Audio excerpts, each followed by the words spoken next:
In the Know, a radio program talking to the newsmakers in Ogle, Lee, DeKalb counties and beyond, keeping you in the know. Here's your host, Charles Van Horn. Good morning and happy Sunday. Halloween right around the corner. Not going to scare you too much. In studio, Rochelle Mayor John Bearrows. Good morning. Good morning. How you doing? Doing great. You got your Halloween costume all picked out? Yes, I have it on. I'm going to go as an old man this year. Wow, very nice. Yeah, suits you well. Yes. Good morning to you. A lot of fun stuff happening this week. Seeing the community all come together for a couple of different events. That's always fun. You got to love how Rochelle always just turns out to do stuff for the kids.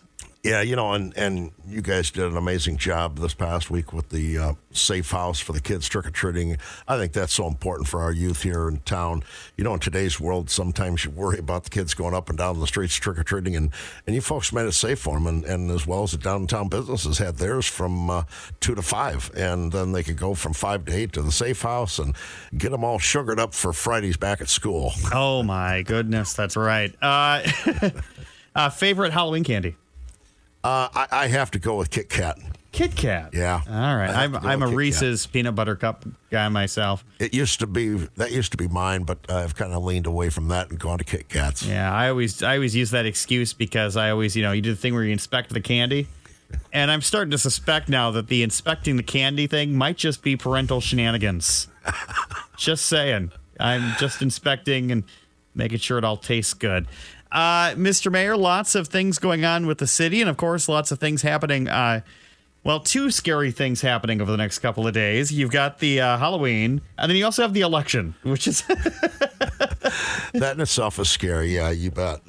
Strikes fear in the heart of many Americans, but it does mean that all those things will stop arriving in the mail, and hopefully all those signs will get picked up off the side of the road. Yeah, this has certainly been an election year like no other. It's pretty unique. And I always say that, we make it as easy for people, I say we, but everyone is made much easier to do early voting by mail, whatever. Yeah. The early voting, at Flag Township for Flag and Dement Township is the 30th, the 31st, and the 1st from 9 to 4.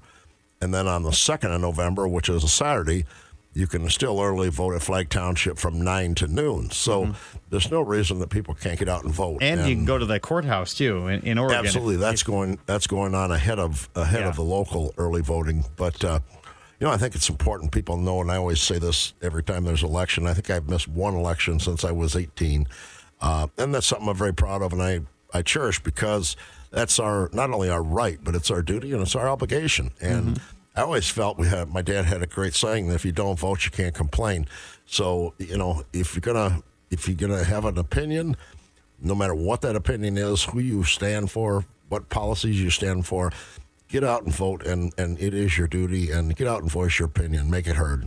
And there's no other way to get those fun stickers either than going out and vote that morning. And if anything, do it for the sticker. Yeah, it's a cool sticker, and you walk around proudly. And I always the day that I vote, whether it's early voting or on election day, I usually always have that on my coat, and I'll be like, "Did you vote?" And just kind of reminds me to ask everybody, "Did you vote today?" Don't make sure you get over there. One year it was a rainy spring election, and of course the turnouts in those are low. And I voted late in the day. And they had a large roll of the stickers. And I asked, can I get some extra stickers? So I got a picture of myself with about 30 I voted stickers on my shirt.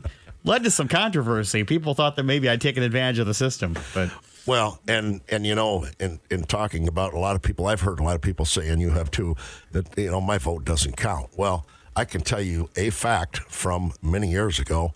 I ran for Flag Township Supervisor against a very well-known gentleman, very well-liked, and a good friend of mine. And I lost that election by one vote. And after the election, I've talked to 3 of my friends that were good friends that did not go vote. Yeah. So, and the old joke from one of them was, I said, you could have changed the outcome of the election. And my very dear friend, in his infinite wisdom, said, "Don't be so sure." But then you would have lost by 2 votes. Your votes do matter, and it's very important. Yeah, and do your duty and help others as well. Somebody needs to ride to the polls or whatnot.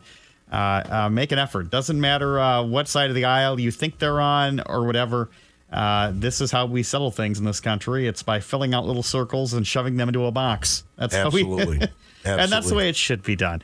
Election day coming up in Tuesday the 4th? 5th? Yeah, 5th. Yeah, wow. It's just right around the corner. Yeah. It's going to be a long night for me.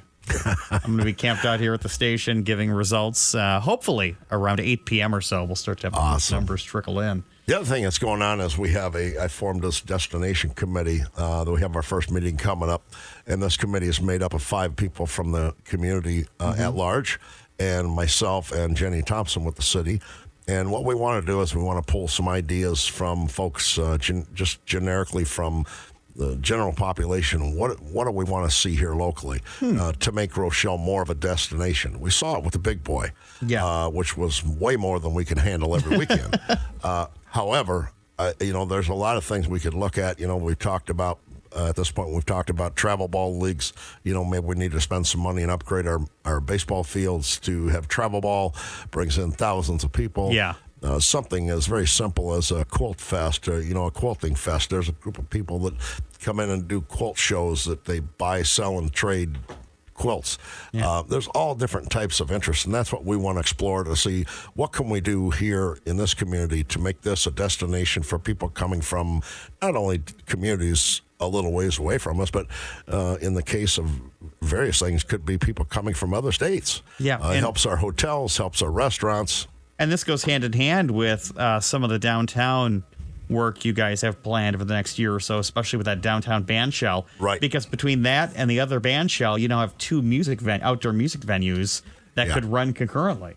So I mean, there obviously as a destination, there are plenty of summer things that are going to be happening, and to also bring that up, things next summer, Lincoln Highway Heritage Festival, going to have to be relocated. It's going to be in the parks next year. They're going to move it there because you're going to have the downtown, again, with the relocation of all those power lines, everything else. Going to be a lot of orange cones down there. Yeah. And it's much easier to set up somewhere else. So that's a 1-year change, though. Yeah, I want to make that clear. I'm really happy that, we had a meeting with the Heritage Festival folks, and we talked about this. And, I was really happy that we said, hey, there's a good chance we're not going to be completed by the time of your festival. And that would have just made a mess of it if we all of a sudden last minute had to change. So I think Pete and his entire crew with the Lincoln Highway Heritage Festival have done a great job. And thank you to the Park District for kind of cooperating with them to move it out there. We'll still have the parade in town on Sunday. We talked about at one point about moving the festival out to the airport, but there's an issue with the FAA and height of rides and that type of thing around the airport. Are you telling me that a Ferris wheel off the end of the runway would be a problem? Would not be good. Wow. Who knew? Good. And plus, we would have to shut the airport down for like 3 days. Yeah.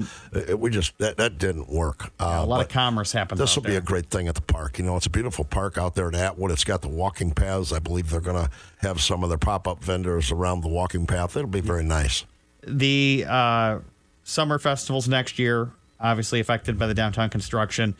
Let's talk about that 251 work that will eventually be happening. You guys have been going through your motions with the city council to try to get your ducks in a row so that you and IDOT are on the same page. How long is that going to take? How long will the detours happen? Because it's basically going to be just from the overpass north to Flag Road, right? Is just getting all tore up. Correct. And, I'll make this prediction, and you can write this down, and you tell me when I'm wrong. But I really feel like this project won't be completed for another 3 to 5 years. Yeah. This is a huge project. And one of the things and I'm not making excuses for it, but one of the things that people don't understand, that intersection at 251 and 38 by the gas station and Tessa's office on that corner, that's the largest infested area with infrastructure we have in the community, from fiber to, not only our stuff, but the big loop comes down 251. That's a major intersection to work with, that they're actually also going to raise that intersection about 2 to 2.5 feet. Have you volunteered to scurry up the ladders to the water tower and throw a coat of paint on yet? We're in the process of that. They had the tower covered up about a week, 10 days ago, and then now last week I see it was, the cover was down. This is all part of the process. This is a big job. This is well over $1 million to do this. But we had to move all the antennas over to a temporary tower and then get the tower covered because it's my understanding they're going to hand paint this tower. They're going to roll it. They are not going to spray it because it's so close to the overpass. You don't want any overspray getting on the cars. It is also, they've been cleaning up and breaking off all the rust and everything else and cleaning. And they're also doing work on the inside, too, is my understanding as well. Yes, not just the outside, but inside and outside. You know, Adam Lanning, the head of our water rec, does a great job of making sure that he maintains our water facilities to a safe level for everyone in the community. And it's really a big full-time job. And it's going to be purple and white. But, you know, if any prankster wants to get up there and change it, now's the time. Yeah, I don't think we want anybody climbing up there. That's quite a thing. I saw a gentleman up there working the other day, and I was just absolutely flabbergasted. He's on there in a harness on a rope, just skipping around. And I'm like, I wouldn't find me doing that. No, that's quite a ways up there. Yeah, you definitely need a lot more than that curtain around it to hide things. And I don't quite understand the theory of the curtain. I know it's to contain things, but I don't know if that curtain, since it's down again, if they use those cables to actually pull the curtain up to meet the one that's on top while they're working, and then they let it down because of the wind. I don't know. Yeah, it's going to be a great thing when that's finally done. And, of course, one of the showpieces of Rochelle right there by the rail crossing and all that stuff, and always gives the best side of the city. Moving ahead, again, we were talking about those construction projects, talking about, real quick here in the last couple of moments, DeMette Road extension. How is that coming along? The thoughts of reconfiguring some things and allowing access. I know there was the meetings that were held with Stewart in talks of reconfiguring that interchange with I-39. Right. How involved is Rochelle in that process? Well, we're very involved because and there's actually two projects. You know, you speak of the DeMette Road extension that really has nothing to do with the Stewart bypass, but we're very heavily involved in that because the development that we're doing along the Stewart Road creates truck traffic through Stewart, right through their downtown, alongside their schools, tearing up the streets. So we see the need for having a bypass, and by a bypass means we're not cutting out Stewart, but we have a way to get the truck traffic around Stewart to 39 instead of having them go through their downtown. And then the plan that everyone saw at these two public meetings was the road from I-39 going west to Stewart Road created a buffer north of Stewart so that it kind of gave Stewart a chance to grow maybe 2 or 3 times the size it is now as residential in that area and stay to the south of that exchange. So there was talk at that one meeting in Stewart. I talked to the guy that was putting on the program. We talked a little bit about, maybe Stewart could even look at doing some kind of a lake water feature within that area to have a housing development. Water attracts people. And give you extra dirt to move things around, which is what you're going to need We have to build up for that road anyway. So, but having said that, I will say that I hope I'm around to see this all happen because it's a very long-term project. But if you don't start in planning for it today, then it'll never happen. One of the things that I brought up at the meeting I attended was, I think one of the traffic issues, and I may be crazy and I may be wrong, I think one of the traffic issues that they have in and around that south side of Rochelle and Stewart is that there is this fear of getting on the tollway at 251 and thinking you're going to be charged between 251 and I-39. Oh. And that's a freeway. That's a freeway, baby. That's your little chance to hop on the tollway for nothing. Yeah. And I kind of wonder if truckers' GPSs and things aren't allowing them to consider that as a route because they believe that as soon as you roll onto I-88, you're going to get charged. Yeah. And Rochelle has a free little corridor. We're in a unique position with 88, and I-39, when you go up to Rockford, as soon as you get on 990, you can go all the way up to Riverside without paying a toll on I-90. Yeah. Same kind of thing. So, I think this is a project that has to be looked at, what's good for Stewart, has to be looked at. The truckers, obviously, they want to take the shortest route possible. Yeah. So everything is relative to money with them. So we're feeling like this plan that they showed us would have a means of getting them to the interstate quicker than coming either back through Rochelle or going down through downtown Stewart.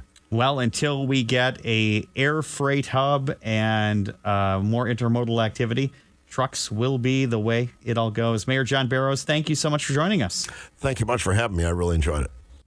Thank you for listening to this week's In the Know. The program returns next week at this time with another great conversation with someone from your